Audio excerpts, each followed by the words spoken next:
আসসালামু আলাইকুম ওয়া রাহমাতুল্লাহ। সম্মানিত দিনী ভাই এবং বোনেরা, কিভাবে তাহাজ্জুদ নামাজ আদায় করতে হয়, তাহাজ্জুদ নামাজ কত রাকাত, কি সূরা দিয়ে পড়বেন, বিস্তারিত এই ভিডিওর মাধ্যমে আজকে আপনাদের সামনে আলোচনা করব এবং প্র্যাকটিক্যালভাবে দেখিয়ে দেব তাহাজ্জুদ নামাজ কিভাবে আপনারা আদায় করবেন। প্রথম কথা আমরা জেনে নেই তাহাজ্জুদ নামাজ এটি কি, ফরজ, ওয়াজিব, সুন্নত না নফল। বন্ধুরা, তাহাজ্জুদ নামাজ এটি হচ্ছে নফল একটি ইবাদত। তাহাজ্জুদ নামাজের মাধ্যমে আল্লাহ তাআলার নৈকট্য অর্জন হয়, আল্লাহকে চেনা যায়, আল্লাহর প্রতি ভালোবাসা আন্তরিকতা বেশি বেশি পয়দা হয় এবং যে ব্যক্তি তাহাজ্জুদ নামাজ রীতিমতো আদায় করবে আল্লাহ তাআলা তাকে মুমিন বান্দা হিসেবে তাকে গণ্য করে নিয়ে নেবেন এবং সেই ব্যক্তি আল্লাহর ওলি হতে বেশি দূরত্ব থাকবে না। তো বন্ধুরা, তাহলে তাহাজ্জুদ নামাজ কিন্তু আমাদের জন্য অত্যন্ত গুরুত্বপূর্ণ, যদিও নফল ইবাদত হচ্ছে এটা। তাহলে তাহাজ্জুদ নামাজ কত রেকাত আপনি পড়বেন? আপনি 2 রেকাত থেকে শুরু করে 4 রেকাত, 6 রেকাত, 8 রেকাত যতটুকু পারেন আপনি পড়তে পারবেন, কোনো নির্দিষ্ট রাকাত নেই।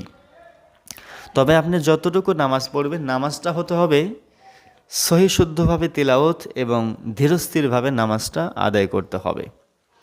বন্ধুরা, এই তাহাজ্জুদ নামাজটি আপনারা কখন আদায় করবেন?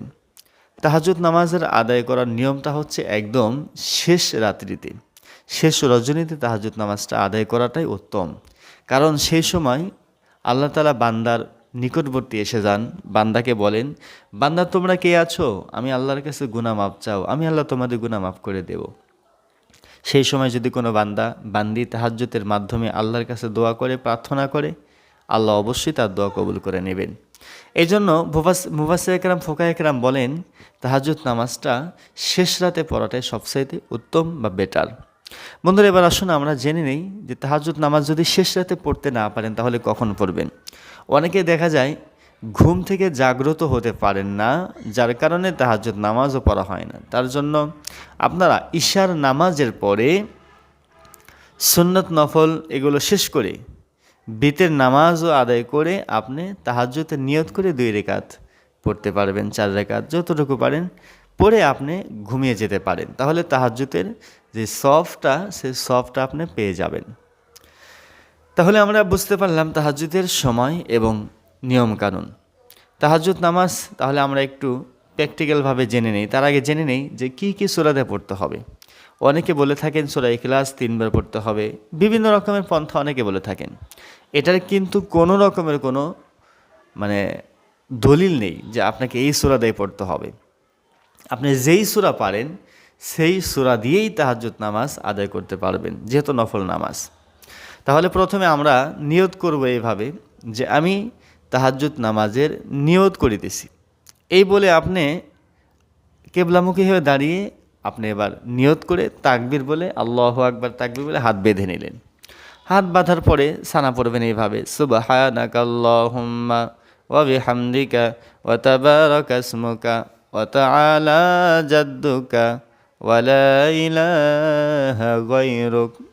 সানা পড়ার পরে আপনি এবার আউযু বিল্লাহ বিসমিল্লাহ পড়ে সূরা ফাতিহা পড়ে নেবেন এইভাবে, আউযু বিল্লাহি মিনাশ শাইতানির রাজীম, বিসমিল্লাহির রহমানির রহিম, আলহামদুলিল্লাহি রাব্বিল আলামিন, আর রহমানির রহিম, মালিকি ইয়াউমিদ্দিন, ইয়্যাকা না'বুদু ওয়া ইয়্যাকা নাস্তাঈন, ইহদিনাস সিরাতাল মুস্তাকিম, সিরাতাল লাযীনা আন'আমতা আলাইহিম গায়রিল মাগদুবি আলাইহিম ওয়ালাদ-দাল্লিন।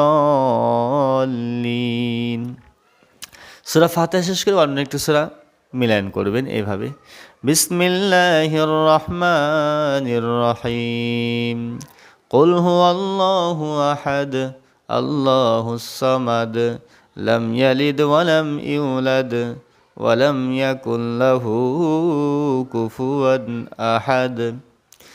সূরা ফাতিহার সাথে অন্য একটি সূরা মিলিয়ে আপনি প্রথমে আল্লাহু আকবার বলে রুকুতে যাবেন। রুকুতে তাসবিহ পাঠ করবেন, সুবহান রাব্বিয়াল আযীম 3 বার, 5 বার, 7 বার যে কোনো একটা পড়ে নেবেন।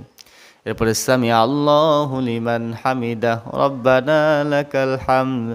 এরপর আবার আল্লাহু আকবার বলে সেজদাতে যাবেন, সেজদার তাসবিহ পাঠ করবেন সুবহানা রাব্বিয়াল আলা। 3 বার 5 বার 7 বার আপনারা যা পারেন পাঠ করে নেবেন। এরপরে আল্লাহু আকবার বলে দাঁড়িয়ে যাবেন, 2 সেজদা করে দাঁড়িয়ে প্রথম রাকাত শেষ হলো। দ্বিতীয় রাকাতের জন্য আবার সূরা ফাতিহা পড়বেন। প্রথমে সূরা ফাতিহার পরে যেহেতু আমি প্রথম রাকাতে সূরা ইখলাস পড়েছি, দ্বিতীয় রাকাতে সূরা ফালাক পড়ব আমি। ইখলাসের পরে সূরা যেহেতু ফালাক, এরপরে সূরা পড়ব আমি। বিসমিল্লাহির রহমানির রহিম। কুল আউযু বিরাব্বিল ফালাক মিন শাররি মা খালাক ওয়া মিন শাররি গাসিকিন ইযা ওয়াকাব ওয়া মিন শাররিন নাফাসাতি ফিল উকাদ ওয়া মিন শাররি হাসিদিন ইযা হাসাদ। তাহলে সূরা ফালাক পাঠ করে আপনি আবার রুকুতে যাবেন প্রথম রাকাতের মতো। রুকু সেজদা করে আপনি সেখানে বসে পড়বেন, বসে তাশাহুদ পড়বেন, দরুদ শরীফ পড়বেন, দোয়া মাসুরা পড়বেন। আমি তাশাহুদটা একবার পড়ে শোনাচ্ছি এভাবে। আত-তাহিয়াতু লিল্লাহি ওয়াস-সালাওয়াতু ওয়াত-তাইয়্যিবাত। আসসালামু আলাইকা আইয়ুহান নাবিয়্যু ওয়া রাহমাতুল্লাহি ওয়া বারাকাতুহু। আসসালামু আলাইনা ওয়া আলা ইবাদিল্লাহিস সালিহিন। আশহাদু আল্লা ইলাহা ইল্লাল্লাহু ওয়া আশহাদু আন্না মুহাম্মাদান আবদুহু ওয়া রাসূলুহু। তাশাহুদ শেষ করার পরে এবার দরুদ শরীফ পাঠ করবেন।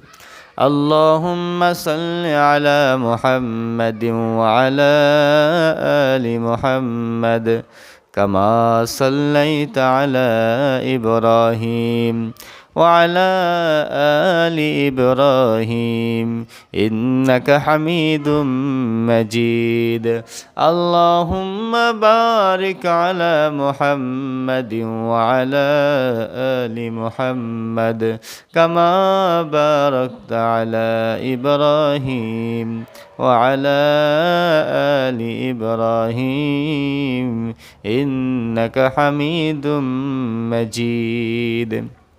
এরপর দোয়া মাসুরা। আল্লাহুম্মা ইন্নী যালামতু নাফসি যুলমান কাসীরা ওয়া লা ইয়াগফিরুয যুনুবা ইল্লা আনতা ফাগফিরলি মাগফিরাতাম মিন ইনদিকা ওয়ারহামনি ইন্নাকা আনতাল গফুরুর রহিম। এইভাবে আপনি দরুদ শরীফ, দোয়া মাসুরা, তাশাহুদ পাঠ করে আপনি এবার সালাম ফিরাবেন। সালাম ফিরানোর পরে আপনি আল্লাহ রাব্বুল আলামিনের কাছে দোয়া করবেন কান্নাজড়িত অবস্থায়। আপনার মনের আশাগুলো আপনি আল্লাহর কাছে বলবেন, আল্লাহ তাআলা অবশ্যই কবুল করবেন। তো বন্ধুরা, এইভাবে আপনারা তাহাজ্জুদ নামাজ আদায় করবেন। 2 রাকাত করে যতটুকু পারেন আপনারা আদায় করে নেবেন।